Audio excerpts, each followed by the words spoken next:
അങ്ങനെ ഇരിക്കെ ഞാൻ പ്രാർത്ഥിക്കുന്നുണ്ട്, എങ്കിലും കൃപാസന മാതാവ് അപ്പോഴും എൻ്റെ ചിന്തയിലും മനസ്സിലുമില്ല. അങ്ങനെ ഒരു ദിവസം വീണ്ടും മേഴ്സിയേച്ചിയുടെ ഫോൺ വരുന്നതാണ്. ഫോൺ വന്നു കഴിഞ്ഞപ്പോൾ മേഴ്സിയേച്ചി എന്നോട് പറഞ്ഞ്, ബിന്ദു എന്തായി ഉടമ്പടിയുടെ കാര്യമെന്ന് പറഞ്ഞ്. അന്ന് ഞാൻ ഭയങ്കരമായിട്ട് അങ്ങോട്ട് വയലൻ്റ് ആയ പോലെ, ചേച്ചിനോട് ഞാൻ പറഞ്ഞിട്ടില്ല, എനിക്ക് താല്പര്യമില്ല, എന്നോട് സംസാരിക്കരുതെന്ന് വരെ ഞാൻ പറഞ്ഞു.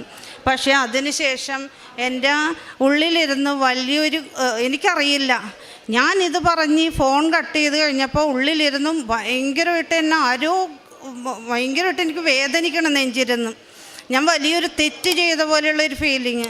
എനിക്ക് എന്താണെന്ന് എനിക്കറിയില്ല. എനിക്ക് ഇരിക്കുമ്പോൾ തോന്നും നിൽക്കണം. എനിക്ക് ഞാൻ വല്ലാത്തൊരു മാനസികാവസ്ഥയിലോട്ട് പോയി. അത് ഞാൻ കുറച്ച് കഴിഞ്ഞപ്പോൾ വിട്ട്. അങ്ങനെ ഇരിക്കെ മോളുടെ അടുത്ത് ഞങ്ങൾ ഇടയ്ക്കിടയ്ക്ക് വരും കാണാൻ ഹോസ്റ്റലിൽ.